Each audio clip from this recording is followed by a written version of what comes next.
Hey everyone, welcome back to Let's Get Wanderlost. I'm Travis. And I'm Nicole. And today we're putting our cruise knowledge to the ultimate test. That's right, we've got Danny here with us, and she's about to go on her very first cruise. And she's got questions. Lots of questions. Like, a lot of questions. Well, somebody's got to ask the important questions.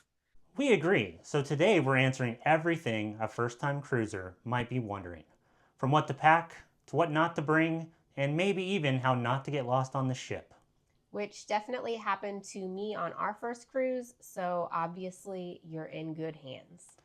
All right, let's get into it. Danny, hit us with your very first question. Okay, my first question is, how far in advance should I be booking my cruise? Really good question. So with booking your cruises, especially nowadays, most of the cruise lines have what's called dynamic pricing. So the more people that are booking a particular cruise, the more it's going to cost. So what you really want to do when you're booking your first cruise is to book it as soon as you know you're going to go on a cruise. So if you're thinking about booking a cruise next year, book it now. You're thinking about going on a cruise 2 years from now, book it now. Or like you think about going on a cruise in a couple months, book it as soon as possible. And the reason for that, the longer you wait, the more people are going to be booking that cruise, the higher the prices are going to be going. The other part of that is you can kind of plan ahead, budget. So if your cruise is going to cost $2,000 and you have 12 months to pay it off, you can set aside a couple $100 a month or $100 a month. So when you finally make that final payment, it's not such a huge dollar amount. So our suggestion, and we mention this in our channels all the time, is book as soon as you can. Get it done, get it over with. You don't want dynamic pricing to really take it out of your price zone, especially with like Royal Caribbean, Celebrity, and a few other brands. We've looked at prices and it'll be $1,000, and then we wait a month and then it's $1,200, and you wait another month and then it's $1,400. So as long as that demand is always there, we recommend booking as soon as possible just to make sure you get the best price possible. The longer you are from your sail date, the cheaper it should be. And then the best part about that is most cruise lines will allow you to price match. So let's say you book today and then 5 months later it's $500 cheaper. A lot of times you can just call, talk to one of their agents, and then match it to the lower price that it's currently at. You might lose some promos like onboard credit and stuff, so take that into account. But we do that all the time. We recently did that for an upcoming sailing on Star of the Seas, where we matched it twice so far, from over a certain dollar amount to $500 cheaper to then $400 cheaper. So it saved us a bunch of money. So book as soon as you can. So before we go too far into this, Danny, how about you introduce yourself so everybody knows who you are? Hi, I'm Danny. I'm from California and I am a first-time cruiser. I am not new to travel in general, and I've had a few international trips, but never gone on a cruise. And we are planning a cruise to Alaska this summer, my husband and I and my mother-in-law. And I am very interested in hearing all about cruises and how to do it right. And I have come to you, Nicole and Travis, for the expert advice. I think you've come to the wrong people, but just a little bit more context. Danny and I went to high school together, and we are amazing friends, have been friends for a very, very long time. She's one of my more favorite people in this world, so it makes sense that we would help her enjoy her cruise coming up with her husband to Alaska, which is one of our favorite places. Okay, so now that I've booked my cruise, what is automatically included with that price? So, automatically included in that price is going to be your complimentary dining. That's going to be your room. That is going to be any of the onboard activities that are included for free, which is a majority of the shows, mini golf, uh, basketball courts, swimming pools, all that kind of stuff. Your main dining, buffet, and then depending on what ship you're going on, there may also be some quick service complimentary options as well. And then beverages will be water, some flavored waters, milk, orange juice at breakfast, that sort of thing, unless you purchase a drink package. The other thing with that is each cruise line is a little bit different in what it includes. So if you're on a Disney cruise, soda is included. If you're on a princess cruise, there might be other things that are included on with those cruise lines. The best thing to do is to go onto the cruise line website and search like what is included with my cruise, because it'll tell you what makes that cruise line different. Like we sail Royal Caribbean a lot. Like soda's not included, specialty coffee is not included, your specialty dining restaurants aren't included, Wi-Fi is not included.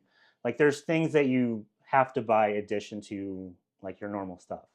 Well, if you're on Virgin voyages, a lot of that stuff is already included in your cruise fare. So the best thing to do is go on the website and then search on that website what is included, because every cruise line is going to be slightly different. But for the most part, all entertainment, unless it's a premium entertainment like go karts or some of the Roller coasters. skydiving, roller coasters, like the stuff you'd really pay extra for at a theme park, that stuff is usually not. But all activities, all shows, um, a lot of the stuff you're going to want to do on your cruise is included in your cruise fare.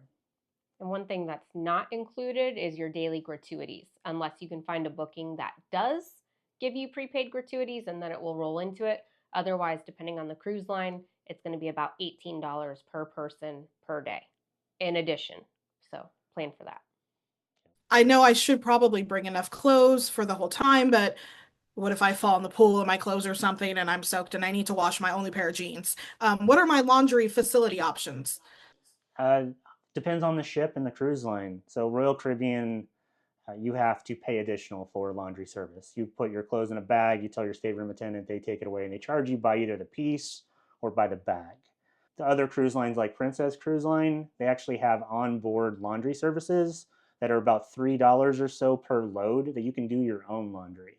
But for the most part, laundry is not free. It's just a matter if you're going to pay additional for the service or if you're going to pay additional to do it yourself in like a laundry room. And there are some cruise lines like Carnival that have ironing rooms where you can iron your own clothes on your formal nights, uh, that are included. Then there's places like Royal Caribbean, which will charge you to press your shirt or to iron your dress or any of that sort of stuff. So it depends on the cruise line. Again, it's one of those things you kind of have to look up, but it's kind of hit or miss between brands, depending on who you're going to sell. Disney usually has laundry. Yes, they have a laundry service as well. So you mentioned that your room is included, obviously. Can you talk a little bit more about like how I choose a room? What things do I need to consider? What are some factors I want to make sure I'm clear on before I book a specific type of room? You sleep on the pool deck. You don't actually get a room, so you shower in the pool. So this is a really good one. As a first-time cruiser, most first-time cruisers will do a Caribbean cruise or a Mexican Riviera cruise. And a lot of times having a balcony for those types of cruise isn't as important. So we would usually suggest on your first cruise, especially if you're doing a Caribbean or Mexican Riviera or a non-gigantic, huge special cruise, to just book an inside cabin, just to see if you like it and then kind of go from there. That's going to save you the most money. From there, uh, we suggest if you're booking a special cruise or like a Greek Isles of Western Mediterranean or Alaska, Norwegian fjords, that sort of stuff, where the scenery is one of the most important parts of going on that cruise. And you might want to break from the crowds that are on a cruise ship and you want your own personal space to either eat breakfast on the balcony or to just kind of sit quietly and enjoy a cup of coffee or just relax out there or take naps out on the balcony like Nicole likes to do. We suggest getting a balcony for those styles of cruises. You're going to get the most for your money because you're going to actually have stuff to look at rather than just a scenic ocean. Overall, the things to consider is price. How much are you wanting to spend? The other things are your itinerary, where you're going, and is it going to be scenic enough to really enjoy your balcony? And then three, we love balconies, even on a non-scenic cruise. Like we like to sit out there. We enjoy just hanging out on the balcony and eating breakfast or watching the waves go by or ship watching and getting away from the crowd and stuff. So if you sound like us, it might make sense just to spend a little extra money to get one of those nice balconies with a great view. One other thing that you want to keep in mind is location on the ship, where your room actually is located, especially if it's your first cruise. If you are lower and in the middle of the ship, you're going to feel less motion, and that can be really helpful if you're worried about seasickness. If you are higher up on one of the top decks or towards the front or the back, that's where you're going to feel the most rocking. So if that is a concern, lower and in the middle. And also with location, it determines how loud it's going to be or what type of annoyances you might have in your room. So we always suggest not booking a room right below the pool deck because it's noisy up there, or right below a main public area. So like the buffet or the main promenade or mall area, because you might be hearing things coming through the walls. Sometimes you don't want to be next to an elevator because people walk by that section all the time. It kind of depends on like where, like what is most important to you when you're booking that stuff. um, you might want a shorter walk so you get closer to the elevator but not near the elevator, or you might want to be closer to the buffet because that's where you're going to spend your entire day at because you're going to be eating because you're on a cruise ship. But look at the deck plans. We highly suggest going to cruisedeckplans.com. It's a website. You can select your ship, you can look at the deck plans, and then they have like YouTube logos or picture logos so you can see what that room is going to be like, and you can see what's above and below it by looking at the deck plan, so you have a good location as well. So you've already booked, right? Yes, I have booked. And that reminds me, we haven't been assigned a room number yet. And I'm not sure if that's just because we book so late or if it just usually takes this long. It's very common. So you booked what's called a guaranteed stateroom. And that is when the ship, you basically reserve a room class on the ship and not an actual room.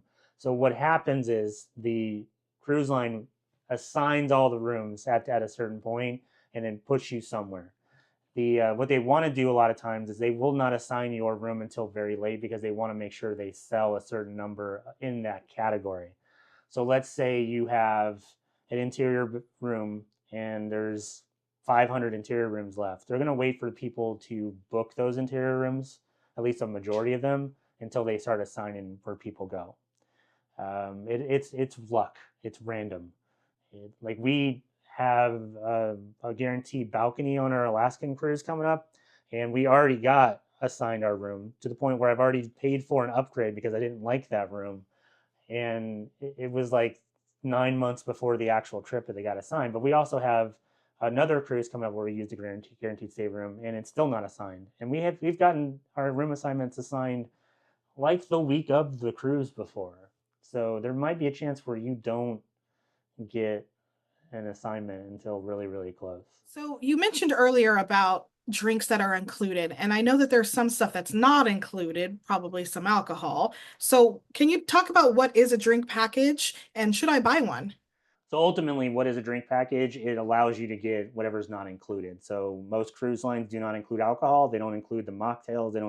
They don't include soda a lot of times. They don't include anything that's more than your basic drink. So coffee, water, iced tea, uh, hot chocolate. So if you want something beyond that, you might want to look into a drink package. And then every cruise line has a different type of drink package. So like Celebrity, they have two alcoholic drink packages, but only one non-alcoholic drink package. Carnival has a soda package and an alcoholic drink package, but no non-alcoholic drink package. So they're all different.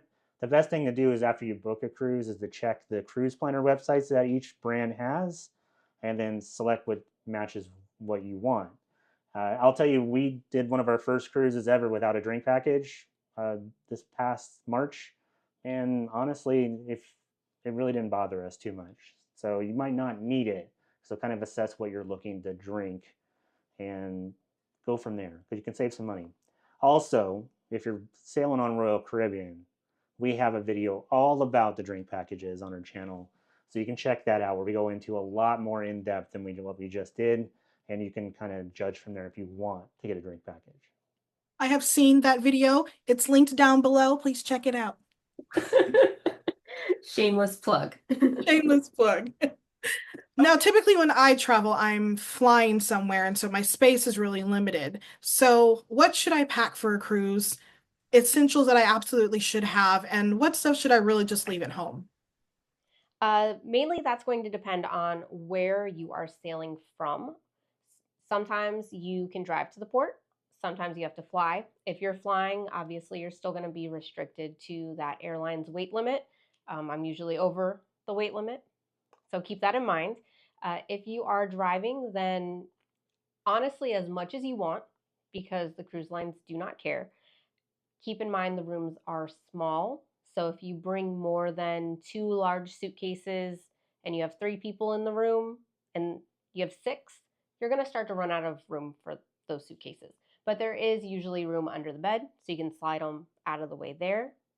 So it's not that bad of a deal.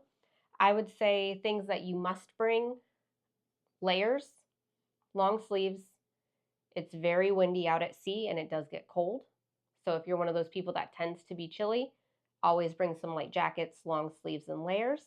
If you're going to the Caribbean, sunscreen, because you're going to need it, and it is expensive if you have to buy it on the ship, so don't forget. And a hat. Those are like must-haves. And other than that, all of your toiletries, depending on which cruise line you go on, they do provide different things. Royal Caribbean, if you're in a standard room, they are only going to give you an all-in-one body wash, shampoo, conditioner thing. It's not ideal, so bring your own if you can. Besides that, things to charge, plugs. They are limiting anything that has surge protection in it, so be mindful of that. But if you do have a little wall brick that has multiple plugs, you can bring that and then charge multiple phones from one outlet. So there is no limit to what you can bring on a cruise ship, just specific items that are outlawed. Check your cruise line's website. So if you want to bring your full shampoo bottle, bring your full shampoo bottle. If you just know that when you're out at sea, it's different than being on a normal vacation. There's really no place to buy things if you forgot something. And if they do have to buy it on the cruise ship, it's usually way more expensive. So overpack if you can. If you can, if you're flying, then obviously you got to think about that. But if you're driving, overpack like we always do.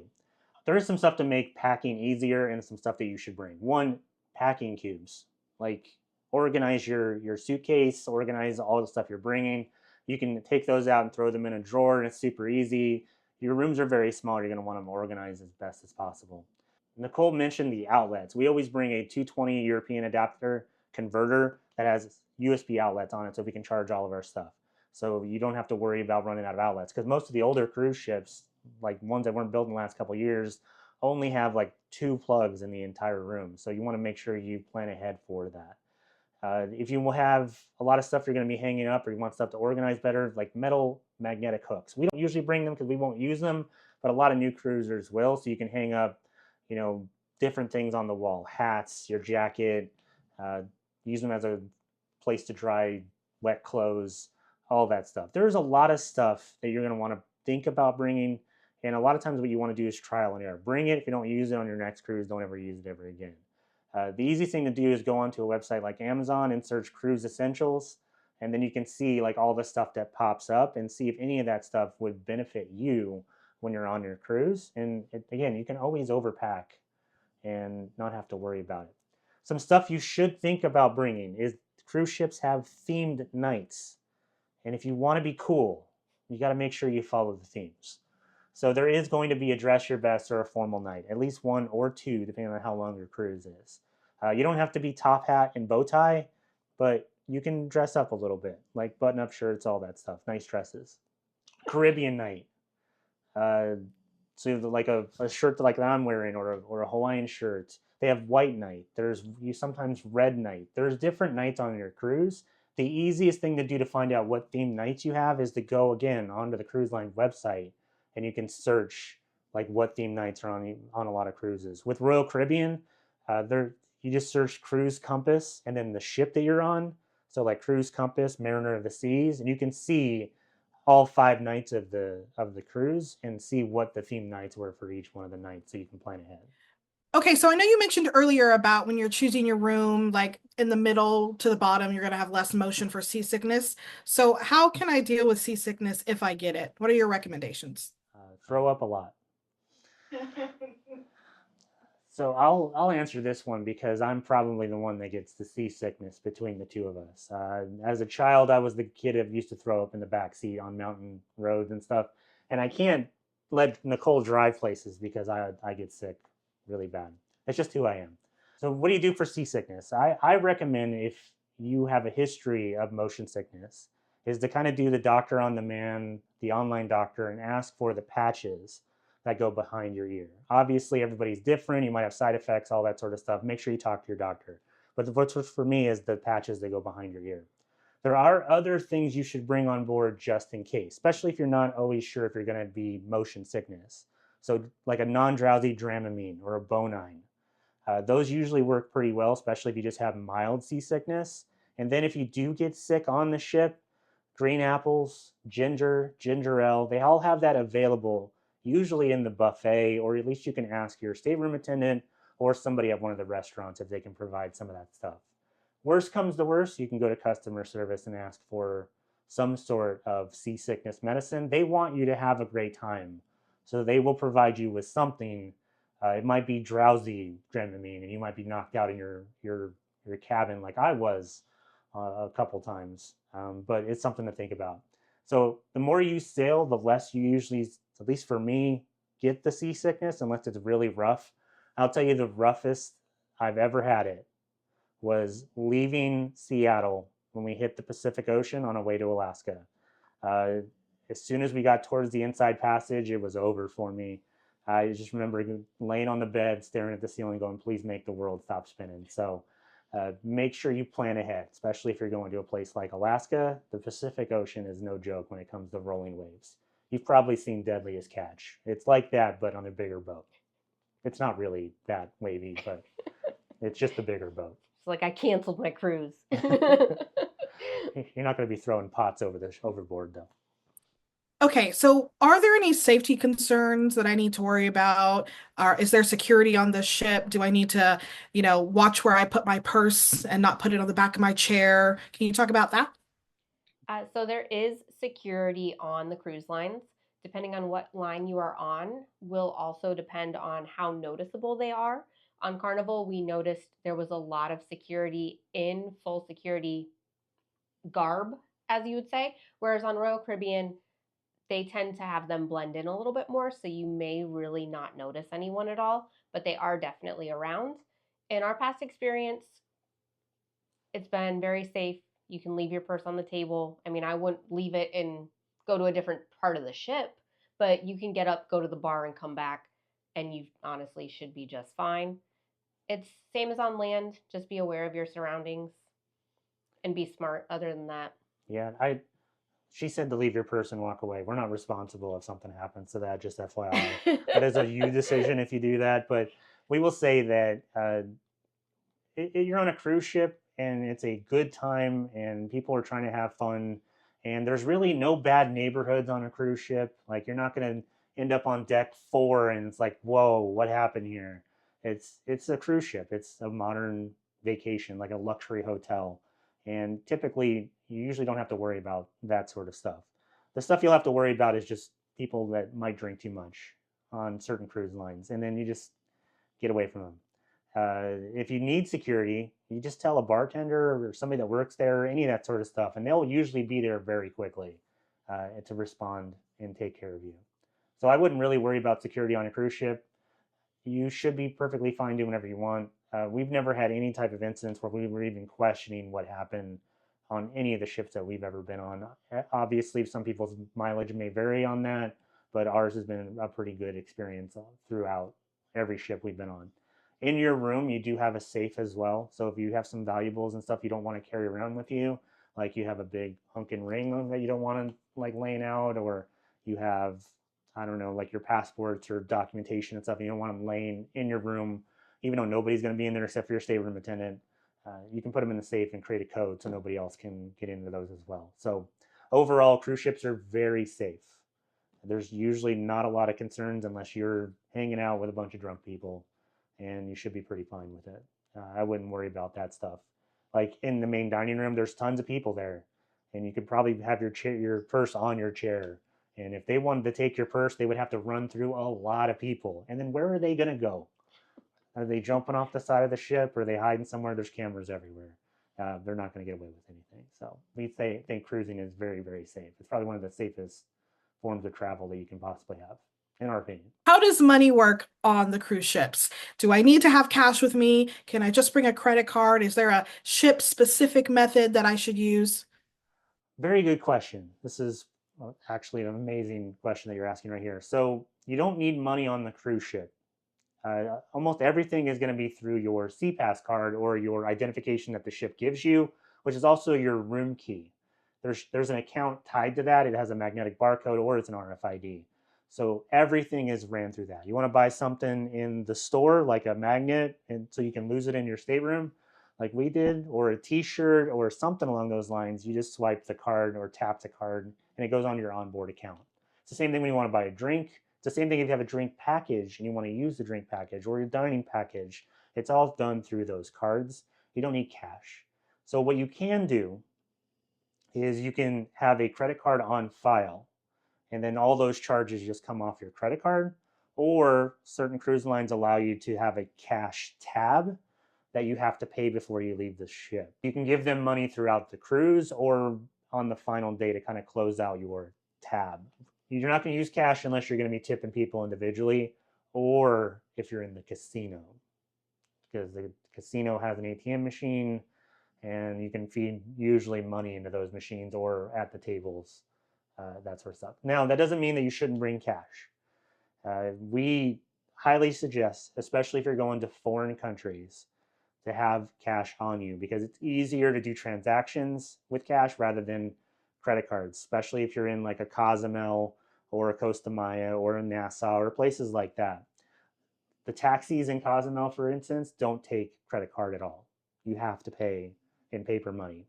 So you should have some money on you, and that helps you with tipping, that helps you with uh, taxi cabs, that helps you with going places, restaurants, you name it.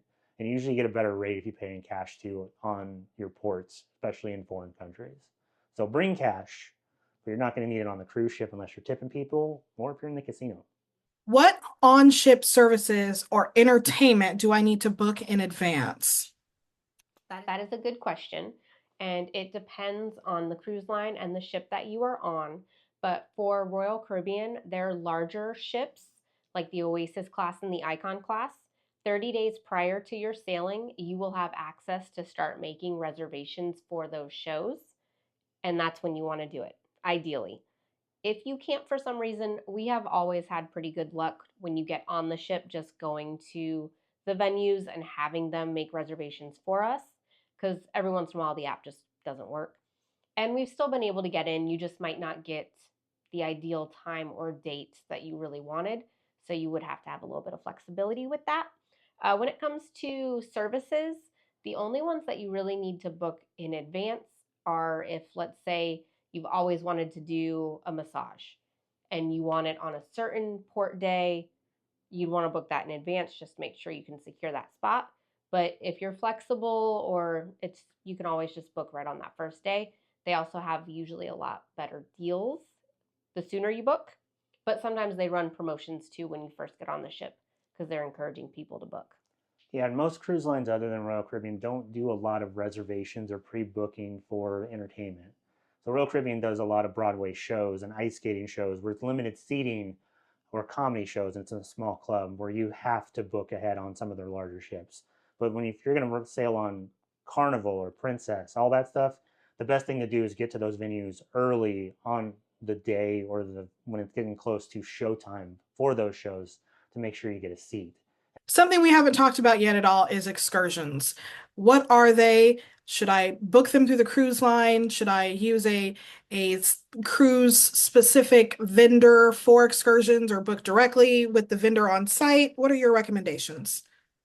So excursions are like activities that you can do as a group at each one of the ports. So as an example, if you're going to Alaska and you're in Juneau, they have an excursion that is whale watching and the Mendenhall Glacier, where they take you on a shuttle bus as a group of a bunch of people that book the same excursion to the Mendenhall Glacier, where you can walk and hike and check it out. And then you get on the bus and go over and do whale watching on a boat. It's like an organized activity that lets you see a portion of whatever port you're in.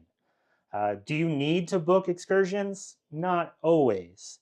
It depends on where you're going. There's some ports out there where you can kind of do some stuff on your own or just explore, and you can have a really good time in those ports. And there's also some ports out there where there's nothing to do where the ship docks at, and you probably want to do an excursion.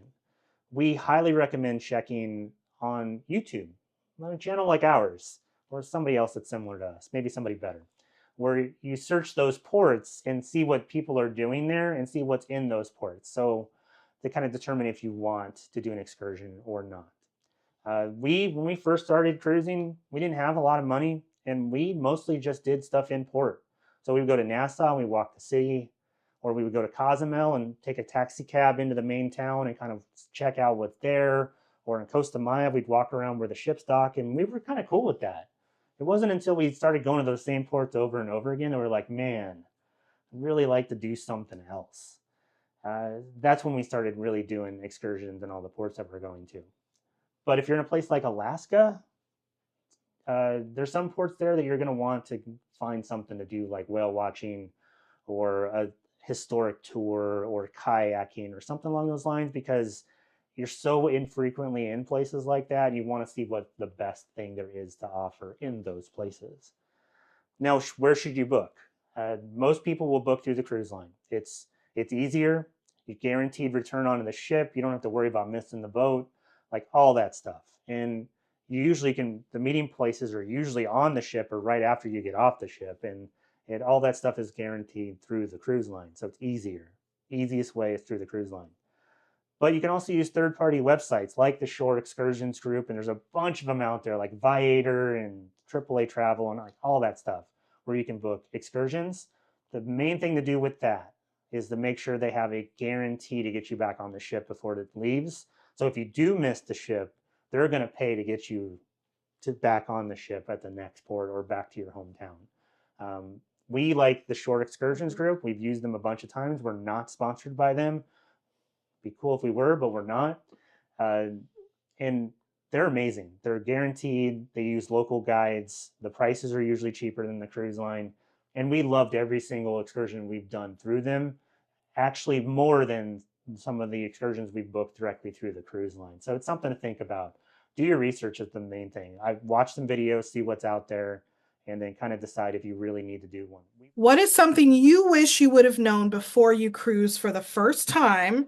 Any secret tips or tricks you want to share? That's an unbelievable question there, honestly. That requires a lot of thought there. One, before our first cruise, I thought cruising was dumb. My parents would go on them all the time. You'd have friends that would go on them, and I'm like, "What do you do? Like, it seems boring. You're just trapped on a ship for 3 to 7 days or whatever. That doesn't sound like something I would enjoy at all. That's a lot of people. Like, get me in the mountains or let me go to Disney or whatever it is. I'm not doing a cruise." I thought it was really not for us. And then we went on a first cruise, and I think I was on the ship for about a half hour, and I was like, "This is awesome. Why haven't we been doing this? Oh man, if I could go back in time, I would have like 30 more cruises under my belt." Uh, that's like for me, like that's the biggest thing is like always go into this travel, always go into going to new places, always go into a new ship, a new company, a new port, a new country, all that stuff with the biggest open mind that you can possibly have. You're going to learn so much about yourself and the places you're going and how you like to vacation and the people that are there, the types of food you want to try. You might think of a port that is like, why would I want to go to, I don't know, like Marseille, France? Like, what exactly is in Marseille, France that it's appealing to me? It seems like someplace I wouldn't really want to go. You might get there and you might be, this is one of the coolest places I've ever been to. I cannot wait to come back here. So like the biggest thing for me is to have that open mind and that willingness to learn about places you're going to, and that this might be something fun, and trying those new things and trying stuff on the ship or trying activities that you might not have thought about trying. And you might find some stuff that you really, really enjoy. And you by not doing that stuff, you're just robbing yourself of the joy that it creates. So that's my biggest thing is having that open mind. And I wish I would have had an open mind about cruising way sooner, because it's by far one of the most fun things that we do consistently now. And it's addicting. It's addictive. Like, be aware. It might need a Surgeon General's warning on a cruise ship, because a lot of times if you enjoy this stuff, you're going to want to keep going back more and more and more over. Now for secret tips, I don't think we have too many secrets because we kind of put everything else on this channel. But let's talk about embarkation day. I love embarkation day. It's probably the best day of any vacation. I kind of equate it to when you go to a Disney park and you see the castle for the first time. As soon as you step on that ship, you're on vacation, and it's so much fun. Everybody's in a great mood, and again, it's like the best day of any vacation. So how do you make the most of your embarkation day? Well, our tip is kind of to watch our embarkation day videos where we talk about the 5 things you have to do on every embarkation day. And they're quick. You take care of your muster station, so you get that out of the way. You make your dining reservation, so you have the table you want, the time you want, and the restaurants you want. And with that, if you're on a bigger ship like an Oasis or Icon class from Royal Caribbean, you can make your show reservations too. And 3, you go to the open houses at the gym and the kids clubs to see what they're offering and if they have any deals that you might want to take part in. 4 is to explore the ship, which you need to find out what exactly is on the ship to see if there's anything that you might want to do that you had not heard about or didn't know about. And 5, it's embarkation day. The calories don't count. You need to go right up to that buffet and get yourself a drink and a big plate of food and start your vacation off right. I would say that mine is similar to having an open mind, but knowing that not everything's going to go perfect and it's okay. You're on a cruise, you're on vacation, don't sweat the small stuff. Just let it roll off. And I mean, the good thing is, honestly, like if you don't like what you ordered at dinner, you can order something else. You know, it's not that big of a deal. You can go try something new.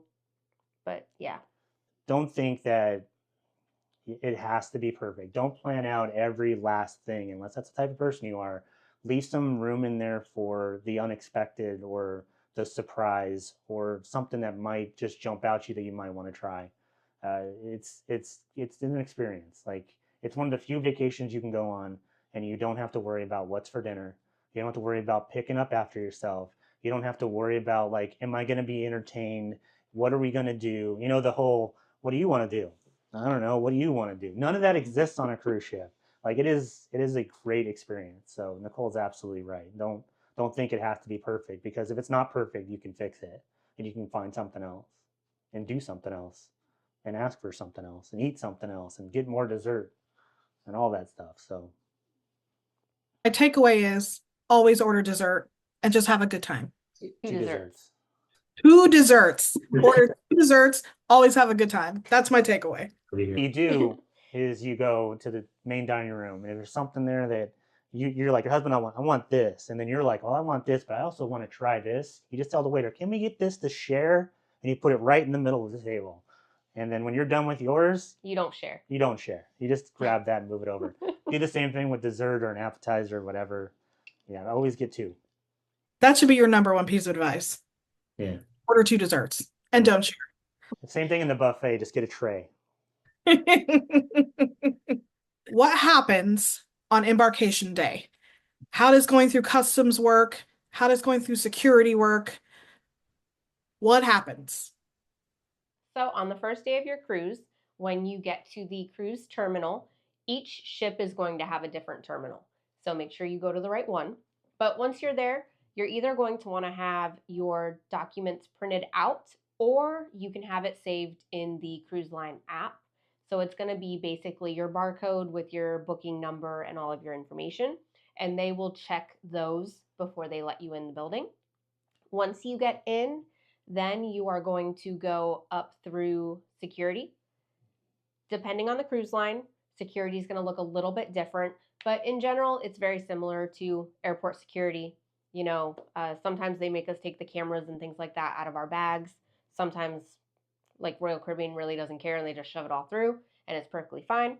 But you go through security just to make sure, you know, you don't have liquor on you that you're not supposed to, any sort of stuff that you're not supposed to bring on the cruise ship.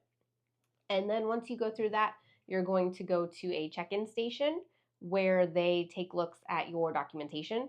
So this is where you're going to want to make sure you either have your passport or if it's a closed loop cruise, so you're leaving Miami and coming back to Miami, you're not going to 2 different destinations to get on and off the ship, you can have your birth certificate, driver's license, and birth certificate.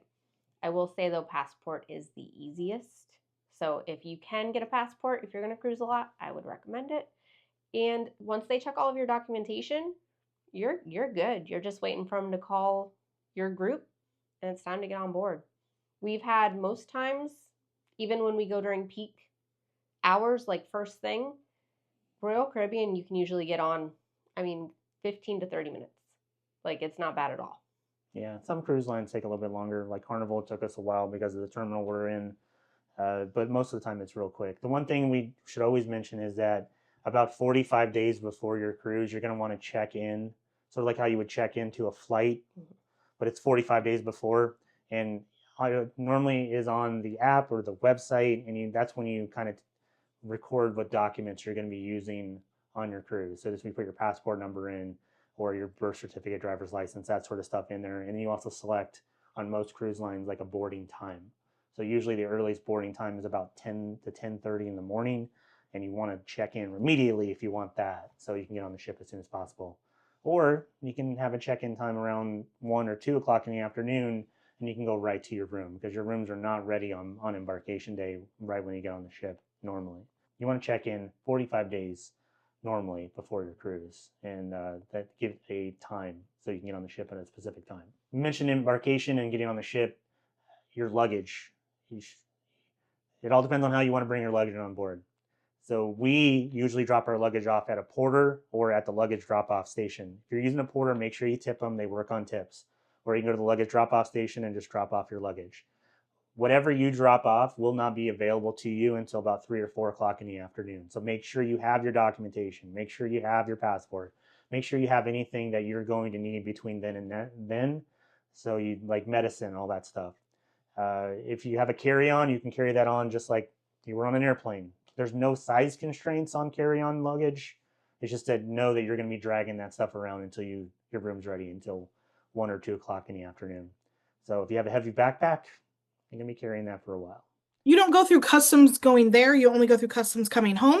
Yep. Mm-hmm. Okay. So when you get off this ship, you do go through customs. And how extensive that is depends on what country you're in and then how you got on the ship. So if you have a passport, a lot of times they just scan your face and it gives you a green light. You keep walking, you never have to talk to anybody. Sometimes you do have to talk to somebody and they're going to ask you, like, do you have anything to declare? Do you have any cash on you? Did you bring any fruits or vegetables back with you? All your standard customs questions when coming back into the United States or whatever country you're coming back into. But that depends on how you got on the ship. We use passports.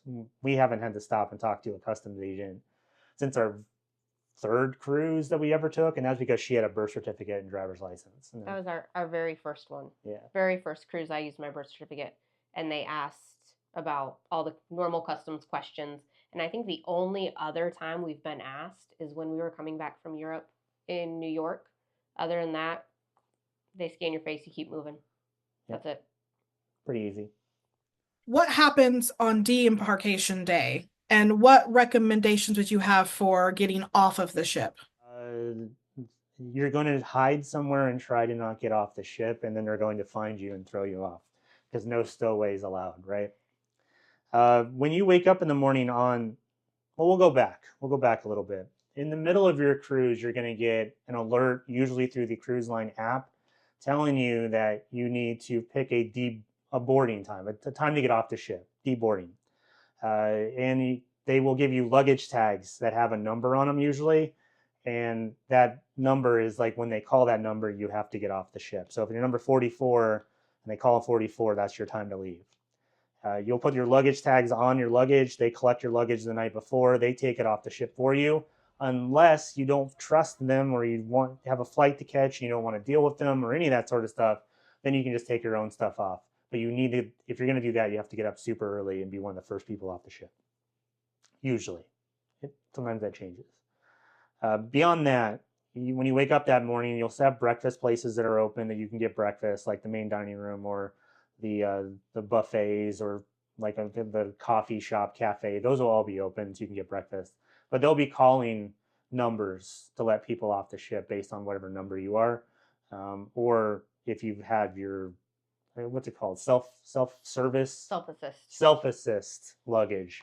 And then that's usually one of the first things that they call.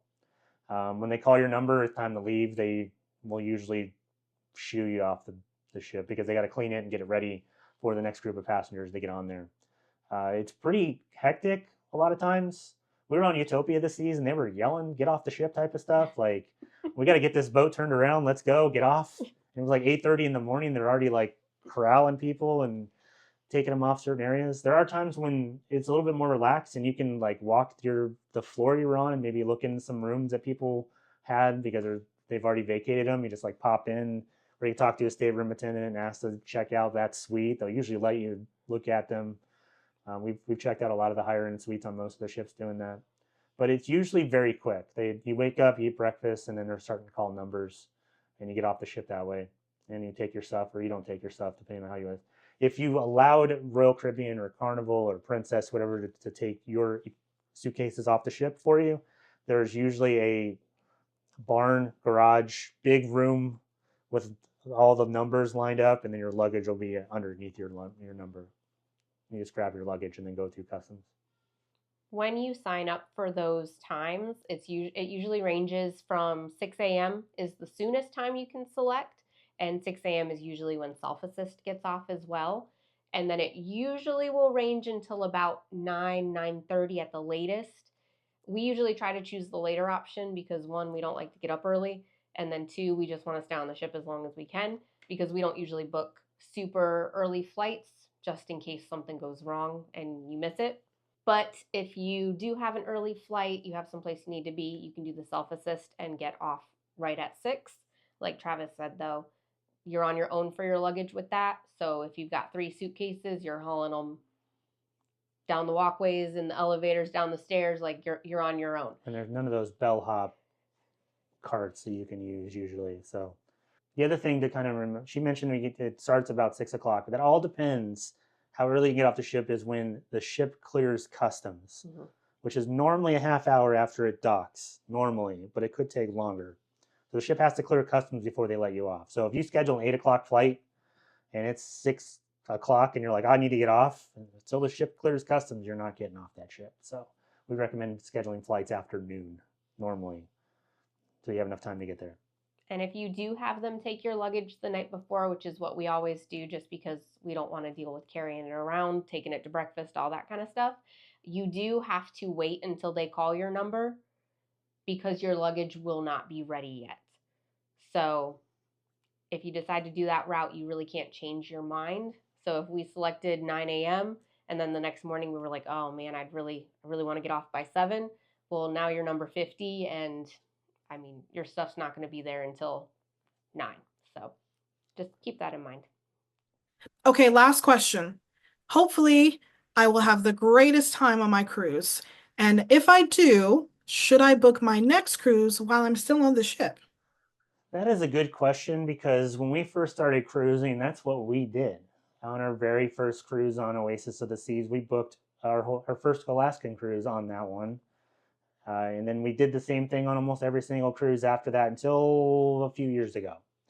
And the best thing to do there is the same thing when you're talking about booking your cruise not on the ship, is to kind of assess what deals are out there and what the pricing are, what what onboard credit you can get, all that stuff. We always recommend booking wherever you're going to get the best deal. If it's through your travel agent back home, if it's through the cruise line directly, if it's on the next cruise promos, that's what you should be looking at. The best thing to do is like go there and talk to them and then take what they're offering and go, I need to think about this. And then go on your phone if you have the Wi-Fi and see what's available. Sometimes you can find better deals on places like Cruise Compete or Cruise.com or Marriott Cruise with Points or through the cruise line directly than what they're offering on the ship. Typically, what's offered on the ship is a lower deposit and an onboard credit offer. So you get $100 per person deposit rather than it being $500 total. And then your onboard credit is $150 for your current stateroom. What we like to do is then take that and go on the cruise.com or wherever and then see what it compares to in terms of the total deal. So it might be cheaper on cruise.com, but you don't get the onboard credit or the deposit's higher. So let's do this. And we kind of go back and forth that way. So sometimes it makes sense to book your next cruise on your current cruise. Sometimes it doesn't. as with anything in life, to be an informed consumer is the best thing you can do there. And give them a second, tell them I need to think about it, and then do your research, and then go down there and then book it if you can. That's what we do now. And a lot of times, you can find better deals through third-party companies and travel agents than you can going directly through the cruise line, because you can get included gratuities or more onboard credit, or just flat out a better rate for the cruise fare. So do your research. But if it is a better deal to book while you're on the ship and you do have a travel agent, your travel agent will receive credit for that booking. So keep that in mind. That doesn't have to be a reason why you don't do it, because you want to make sure they get credit. If they booked the cruise that you're on, they will still get credit. That's it. That's all I had. You guys are so great. That'll wrap up all of the first-time cruise questions from our really good friend, Danny. Danny, thank you so much for asking these questions and kind of coming up with the idea for this video. Danny sent us a ton of questions via email when I said, hey, you're on your first cruise, let us know if you have any questions.